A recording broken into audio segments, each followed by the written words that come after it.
নমস্কাৰ প্ৰিয় দৰ্শক সকলোকে স্বাগতম জনাইছো মই পাৰ্থ প্ৰিয় দৰ্শক বাংলাদেশৰ পৰা এটা ডিস্টাৰ্বিং নিউজ অতি সম্প্ৰতি বাংলাদেশৰ পৰা এটা খবৰ আহিছে ইতিমধ্যে হিন্দুৰ নিৰ্যাতনৰ খবৰ বাংলাদেশৰ পৰা আহি আছিল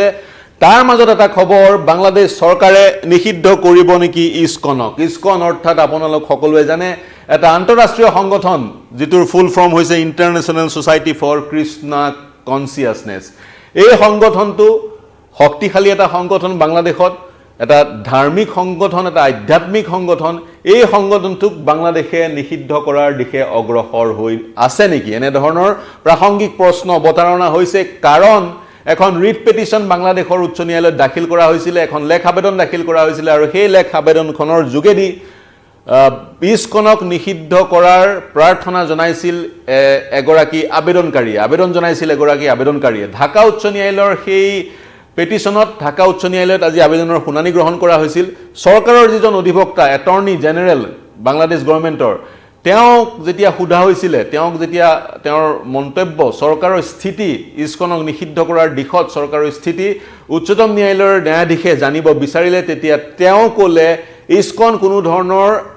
কোনো ধৰণৰ ৰাজনৈতিক সংগঠন নহয় কিন্তু ইস্কন এটা ৰিলিজিয়াছ ফাণ্ডামেণ্টেলিষ্ট অৰ্গেনাইজেশ্যন অৰ্থাৎ বাংলাদেশ চৰকাৰৰ স্থিতিটো হৈছে ইস্কন এটা ৰিলিজিয়াছ ফাণ্ডামেণ্টেলিষ্ট অৰ্গেনাইজেশ্যন যদিহে চৰকাৰৰ ইস্কন সন্দৰ্ভত এনে স্থিতি অনাগত সময়ত ইস্কনক নিষিদ্ধ কৰা হ'ব নেকি যদিহে অনাগত সময়ত ইস্কনক নিষিদ্ধ কৰা হয় তেতিয়া কিন্তু দুৰ্ভাগ্যজনক হ'ব তেনেস্থলত ভাৰতবৰ্ষই কি প্ৰতিক্ৰিয়া প্ৰকাশ কৰে মাৰ্কিন যুক্তৰাষ্ট্ৰৰ পৰা কি প্ৰতিক্ৰিয়া আহে বা কি ব্যৱস্থা গ্ৰহণ কৰে সেয়া লক্ষণীয় হ'ব ইস্কন এটা মই কৈছোঁ আৰম্ভণিতে আন্তঃৰাষ্ট্ৰীয় সংগঠন লাখ লাখ লোক ইস্কনৰ সৈতে জড়িত হৈ আছে এই যিটো সংগঠন এই সংগঠনটো আৰম্ভ হৈছিল ভাৰতত নহয় মাৰ্কিন যুক্তৰাষ্ট্ৰত 1966 চনৰ জুলাই 13 তাৰিখে এই সংগঠনটো আৰম্ভ হৈছিল মাৰ্কিন যুক্তৰাষ্ট্ৰত মই বাংলাদেশলৈ পুনৰ ঘূৰি আহিম বাংলাদেশত কিয় তেনে ধৰণৰ এক দৃশ্যপট ৰচনা কৰা হৈছে কাৰ এই অভিসন্ধি সকলো জনাম কিন্তু ইস্কনৰ বিষয়ে দুআষাৰ ক'ব বিচাৰিছো আমি সকলো পৰিচিত কৃষ্ণৰ বন্দনা কৃষ্ণৰ উপাসনা কৰে এই সংগঠনটোৱে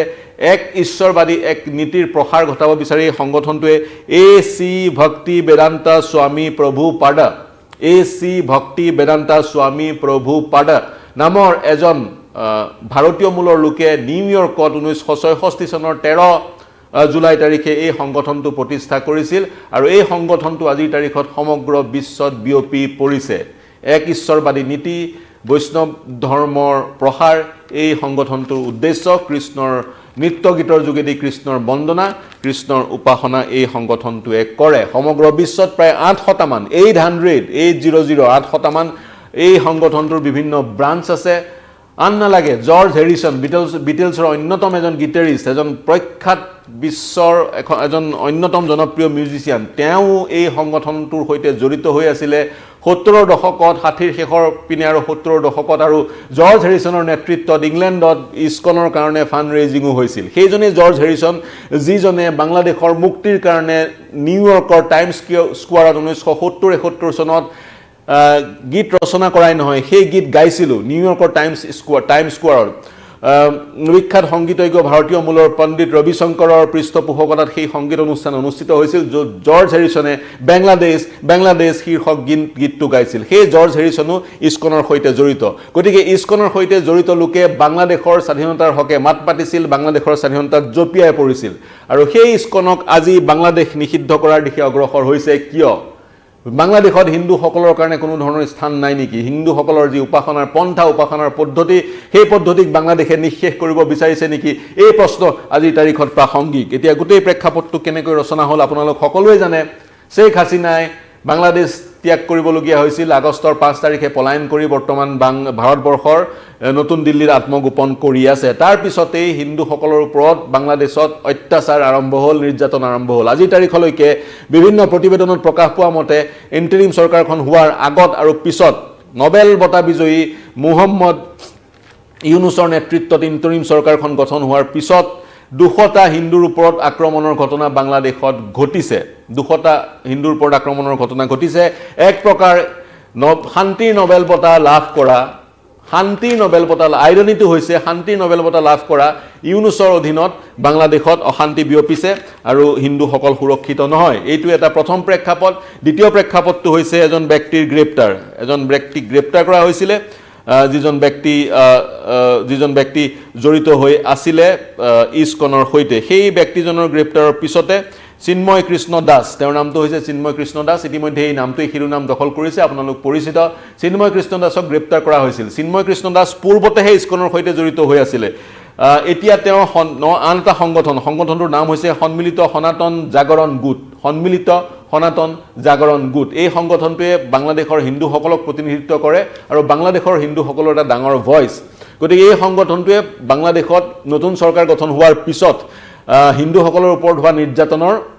বিৰুদ্ধাচৰণ কৰি বিভিন্ন জনসভা কৰিছিল ৰেলী কৰিছিল এই ৰেলীসমূহৰ জনসভাসমূহৰ নেতৃত্ব দিছিল চিন্ময় কৃষ্ণ দাসে আৰু তেওঁ অক্টোবৰত ৰেলী কৰিছিল নৱেম্বৰৰ 22 তাৰিখে হিন্দুসকলক সম্বোধন কৰি ডাঙৰ ভাষণ দিছিলে হিন্দুসকলৰ সুৰক্ষাৰ দাবী কৰিছিল এইজন ব্যক্তিক গ্ৰেপ্তাৰ কৰা হৈছে ঢাকা বিমানবন্দৰৰ পৰা তেওঁৰ দুখটো হ'ল তেওঁৰ বিৰুদ্ধে অভিযোগ উত্থাপন কৰিছে বাংলাদেশৰ যিখন ৰাষ্ট্ৰীয় পতাকা জাতীয় পতাকা সেউজীয়া বৰণৰ মাজত ৰঙা সেই সূৰ্যটো সেই জাতীয় পতাকাখনক তেওঁ অপমান কৰিছে আৰু সেই কাৰণে তেওঁৰ বিৰুদ্ধে দেশদ্ৰোহৰ গোচৰ ৰুজু হৈছে আৰু যেতিয়াই তেওঁক আক্ৰমণ কৰা হ'ল হিন্দুসকলে প্ৰতিবাদ সাব্যস্ত কৰিছে অভিযোগ উত্থাপন হৈছে প্ৰতিবাদকাৰীয়ে যিসকল সিকিউৰিটি ফৰ্চেছৰ জৱান মুতায়ন কৰা হৈছিল প্ৰতিবাদক বাধা দিবলৈ তেওঁলোকৰ ওপৰত শিলাবৰ্ষণ কৰিছিলে আৰু সমগ্ৰ এই সংঘৰ্ষৰ ঘটনাত চট্টগ্ৰামত কালি মঙ্গলবাৰে এজন পাব্লিক প্ৰসিকিউটৰো মৃত্যুৰ সন্মুখীন হৈছিলে আৰু এজন আৰক্ষীৰ লোক আঘাতপ্ৰাপ্ত হৈছে গতিকে সমগ্ৰ ঘটনা সেই ৰূপ পালেগৈ গতিকে চিন্ময় কৃষ্ণ দাসৰ গ্ৰেপ্তাৰক লৈ এক প্ৰতিবাদমুখৰ হৈ পৰিলে চট্টগ্ৰাম ৰংপুৰ ইত্যাদি কোনে প্ৰতিবাদ কৰিছে বাংলাদেশৰ হিন্দুসকলে তেওঁলোকে চিন্ময় কৃষ্ণ দাসৰ যি গ্ৰেপ্তাৰৰ বিৰুদ্ধাচৰণ কৰিছে তেওঁৰ বিৰুদ্ধে যি দেশদ্ৰোহৰ গোচৰ উত্থাপন হৈছে বাংলাদেশৰ পতাকাক অৱমাননা কৰাৰ বা অপমান কৰাৰ সেয়া ভুৱা বুলি হিন্দুসকলে ক'ব বিচাৰিছে কিন্তু ইয়াৰ বিপৰীতে কোৰ্টত আৰ্জি দাখিল কৰা হৈছে ঢাকা উচ্চ ন্যায়ালয়ত ৰংপুৰ আৰু চট্টগ্ৰামত ইমাৰ্জেন্সি ঘোষণা কৰাৰ আৰ্জি দাখিল কৰা হৈছে আবেদন দাখিল কৰা হৈছে জৰুৰীকালীন অৱস্থা বিচাৰিছে একাংশ লোকে চট্টগ্ৰাম আৰু ৰংপুৰত হিন্দুসকলৰ জনসংখ্যা এই দুই স্থানত এই দুখন জিলাত তেওঁলোকৰ এই দুখন জিলাত হিন্দুসকলৰ জনসংখ্যা সৰ্বাধিক গতিকে এই দুখন জিলাত যাতে ল এণ্ড অৰ্ডাৰ ডিটৰিয়েট নহয় তাৰ কাৰণে ইমাৰ্জেন্সি বিচাৰিছে একাংশই অনাগত সময়ত সেই দুখন জিলাত ইমাৰ্জেন্সি ঘোষণা কৰা হয় নে নহয় পিছত গম পোৱা যাব কিন্তু ইয়াত আৰু এটা প্ৰেক্ষাপট আছে সেই প্ৰেক্ষাপটটো হৈছে যিজন এটৰ্নি জেনেৰেলে আজি আদালতত ঘোষণা কৰিলে ইস্কন এটা ৰিলিজিয়াছ ফাণ্ডামেণ্টেলিষ্ট অৰ্গেনাইজেশ্যন সেইজনে আজি কিছুদিনৰ আগতে কৈছিলে বাংলাদেশৰ সংবিধানৰ পৰা ধৰ্মনিৰপেক্ষ শব্দটো আঁতৰাব লাগে য'ত বাংলাদেশত 90% লোকেই মুছলমান সম্প্ৰদায়ৰ সেইখন দেশৰ সংবিধানত ধৰ্মনিৰপেক্ষ শব্দটো থাকিব নালাগে সেই শব্দটো সংবিধানত থকাটো অপ্ৰাসংগিক আৰু তেতিয়াই ইস্কনৰ ভাইচ প্ৰেছিডেণ্ট ৰাধা ৰাম দাস তেওঁ ভাৰতবৰ্ষৰ সংবাদ মাধ্যমত মন্তব্য কৰিছিল ইয়াৰ বিৰুদ্ধাচৰণ কৰিছিলে আৰু তাৰ সমান্তৰালকৈ তেওঁ কৈছিলে তেওঁ অপেক্ষা কৰি আছে ডোনাল্ড ট্ৰাম্পে জানুৱাৰী 22 তাৰিখে শপত গ্ৰহণ কৰাক লৈ ডোনাল্ড ট্ৰাম্পে শপত গ্ৰহণ কৰাৰ পিছত বাংলাদেশৰ হিন্দুসকল সুৰক্ষিত থাকিব বুলি আশা ব্যক্ত কৰিছিলে এইগৰাকী ব্যক্তিয়ে গতিকে বাংলাদেশৰ এটা আভ্যন্তৰীণ বিষয় ইস্কনৰ এগৰাকী মুৰব্বীয়ে আন্তঃৰাষ্ট্ৰীয় পৰ্যায়লৈ লৈ যোৱাৰ কাৰণে বাংলাদেশত একাংশ ক্ষোভিত হৈছে বুলি ভূ ৰখাসকলে ক'ব বিচাৰে গতিকে সেয়াই ঘটনা চলি আছে প্ৰিয় দৰ্শক বাংলাদেশত ইস্কনক যদি নিষিদ্ধ কৰে বাংলাদেশে যি ধৰণে বাংলাদেশ চৰকাৰৰ অধিবক্তাই কোৰ্টত অৱগত কৰিলে তেতিয়া কিন্তু ইয়াৰ প্ৰভাৱ সুদূৰ প্ৰসাৰী হ'ব সমগ্ৰ বিশ্বত ইয়াৰ প্ৰভাৱ পৰিব কাৰণ মই পুনৰ কৈছোঁ international society for Krishna consciousness এটা আন্তঃৰাষ্ট্ৰীয় সংগঠন নিউয়ৰ্কত জন্ম হোৱা সংগঠন আৰু এই সংগঠনটোৰ মূল ভেটি হৈছে গড় পশ্চিমবংগৰ প্ৰেজেণ্ট ডে পশ্চিমবংগ আৰু বাংলাদেশৰ গড় অঞ্চলৰ যিসকল বৈষ্ণৱ ধৰ্মী লোক চৈতন্য মহাপ্ৰভুৰ যিসকল ভক্ত যিসকলৰ পৃষ্ঠপোষকতাত যিসকলৰ নেতৃত্বত ভক্তি মুভমেণ্ট এটাই গ্ৰহ লৈছিলে ভক্তি মুভমেণ্ট আৰম্ভ হৈছিলে গড় প্ৰভিন্সত বৰ্তমান প্ৰেজেণ্ট ডে বাংলাদেশ আৰু ৱেষ্ট বেংগলত সেই চৈতন্য মহাপ্ৰভুৰ ধ্যান ধাৰণা চিন্তাধাৰাৰে আকৰ্ষিত হৈ এইগৰাকী ব্যক্তিয়ে এ.চি. ভক্তিবেদান্ত স্বামী প্ৰভু পদে ভাৰতীয় মূলৰ এগৰাকী ব্যক্তি আমেৰিকাত গৈ 1966 চনৰ 13 জুলাই তাৰিখে ইস্কন প্ৰতিষ্ঠা কৰিছিলে ইস্কনৰ সদস্য জৰ্জ হেৰিছন ইস্কনৰ সদস্য আছিলে যি জৰ্জ হেৰিছনে বাংলাদেশৰ মুক্তিৰ কাৰণে নিউয়ৰ্কৰ টাইমছ স্কোৱাৰত গান গাইছিল বিটলছৰ অন্যতম সদস্য জৰ্জ হেৰিছন সমগ্ৰ বিশ্বৰ হেজাৰ বিজাৰ লোক ইস্কনৰ সৈতে জড়িত হৈ আছে গতিকে তেনেস্থলত বাংলাদেশে ইস্কনক যদি নিষিদ্ধ কৰে ইয়াৰ সুদূৰ প্ৰসাৰী প্ৰভাৱ পৰিব ভাৰতে ইয়াৰ কি প্ৰতিক্ৰিয়া প্ৰকাশ কৰে লক্ষণীয় হ'ব ইতিমধ্যে মিনিষ্ট্ৰী অফ এক্সটাৰ্নেল এফেয়াৰ্ছে চিন্ময় কৃষ্ণ দাসৰ যি গ্ৰেপ্তাৰৰ বিৰুদ্ধাচৰণ কৰি বা ইয়াৰ প্ৰত্যুত্তৰ প্ৰকাশ কৰি ইতিমধ্যে ষ্টেটমেণ্ট দিছে বাংলাদেশেও ইয়াৰ প্ৰত্যুত্তৰ দিছে কৈছে চিন্ময় কৃষ্ণ দাসৰ গ্ৰেপ্তাৰ এটা আভ্যন্তৰীণ বিষয় আৰু সেই তেওঁ বাংলাদেশৰ জাতীয় পতাকাক অপমান কৰাৰ কাৰণে তেওঁ গ্ৰেপ্তাৰ কৰা হৈছে আৰু বাংলাদেশৰ আভ্যন্তৰীণ বিষয়ত ভাৰতবৰ্ষৰ মাত মতাটো আনফ্ৰেণ্ডলি বিহেভিয়াৰ কোট আনকোট আনফ্ৰেণ্ডলি বিহেভিয়াৰ বুলি বাংলাদেশৰ বিদেশ মন্ত্ৰণালয়ে যিগৰাকী এডভাইজৰ তেওঁ মন্তব্য পোষণ কৰিছে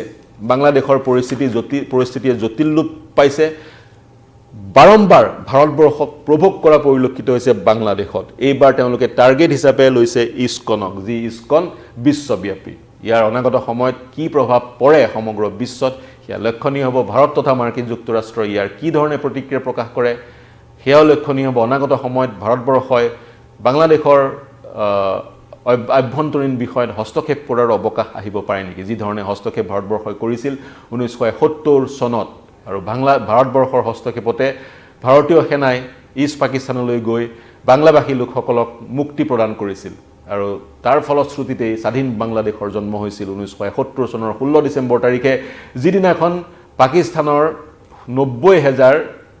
সেনাই সাৰেণ্ডাৰ কৰিছিল ভাৰতীয় সেনাৰ সন্মুখত বিশ্বৰ সৰ্ববৃহৎ সেয়া আত্মসমৰ্পণ আছিল কোনো এখন দেশৰ সেনাৰ পাকিস্তান পৰাভূত হৈছিল বাংলাদেশৰ জন্ম হৈছিল আৰু আজি পৰিস্থিতি সম্পূৰ্ণ ওলোটা সম্পূৰ্ণ জটিল ভাৰত বিৰোধী হিন্দু বিৰোধী এক চিন্তাধাৰাই গা কৰি উঠিছে বাংলাদেশত প্ৰিয় দৰ্শক এই বিশ্লেষণ কেনে পালে আমাক জনাব বাংলাদেশৰ প্ৰতিটো খবৰৰ আঁৰৰ খবৰৰ বিশ্লেষণ আপোনালোকক জনাই যাম মন্তব্য কৰিব প্ৰতিক্ৰিয়া প্ৰকাশ কৰিব আমাৰ ইউটিউব চেনেল আৰু ফেচবুক পেজৰ যোগেদি মন্তব্য আৰু প্ৰতিক্ৰিয়া প্ৰকাশ কৰিব পাৰিব আপোনালোকৰ প্ৰতিক্ৰিয়া মন্তব্য আমাৰ কাৰণে চালিকা শক্তি কেৱল বাংলাদেশেই নহয় দেশ বিশ্ব ৰাজ্যৰ সকলো বা বাতৰিৰ কাৰণে চাই থাকিব নিউজ 18 অসম নৰ্থ ইষ্ট ধন্যবাদ